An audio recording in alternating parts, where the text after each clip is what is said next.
Ricardo Anaya put in a strong performance in Mexico's second presidential debate, just as he had in the first one. But it's probably too little, too late.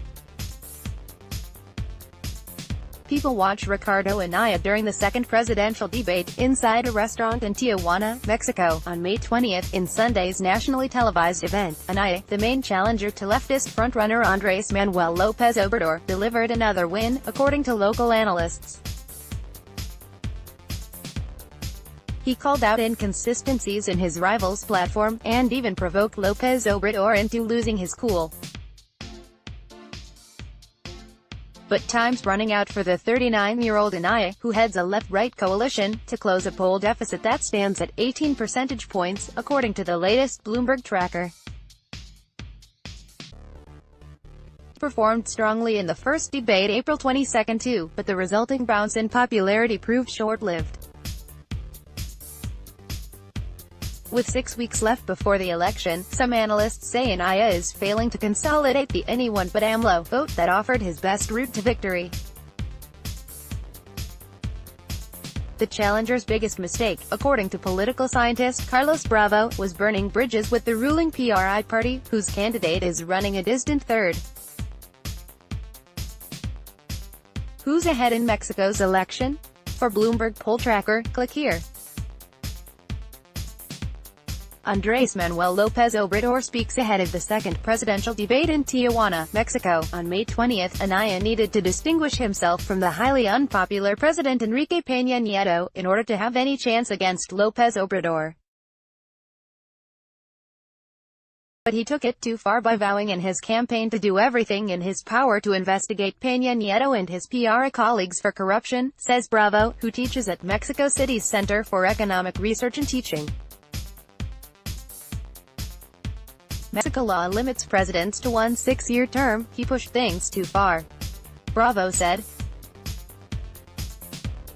That was a mistake, to fight with someone so openly who still has a lot of power. The move boomeranged back on Anaya when he was accused by the federal attorney general of being implicated in a money laundering investigation. He was never charged, and Mexico's electoral court ruled that the attorney general's office was wrongfully meddling in the election by making the claim. Still, it hurt his reputation and his polling. And another consequence is that Anaya can't now hope for backing from the powerful PRI machine as he seeks to unite the vote against Lopez Obrador. After the elections, that acrimony may impede his PAN party from working with the PRI as a counterweight to Lopez Obrador in Congress. Political blowback. Anaya has also been unable to mend fissures within PAN caused by another bold gamble he took early on, forming a coalition with the left-leaning Democratic Revolution Party. That, along with his insistence on being the coalition candidate, led to a split in his own party, with former First Lady Margarita Zavala quitting the PAN to run as an independent. Though she backed out of the race last week, Zavala has so far declined to endorse Anaya.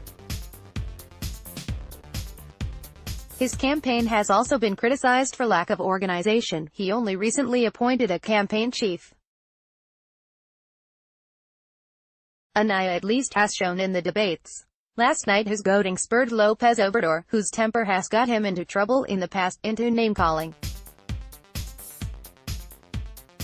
He accused Anaya of being a demagogic scoundrel. Anaya did not disappoint with his presentation skills. This is one of his main assets, said Alonso Cervera, chief Latin American economist at Credit Suisse Group AG. But there just weren't enough fireworks or damaging revelations. Cervera said, "I don't think that voter preferences will change much.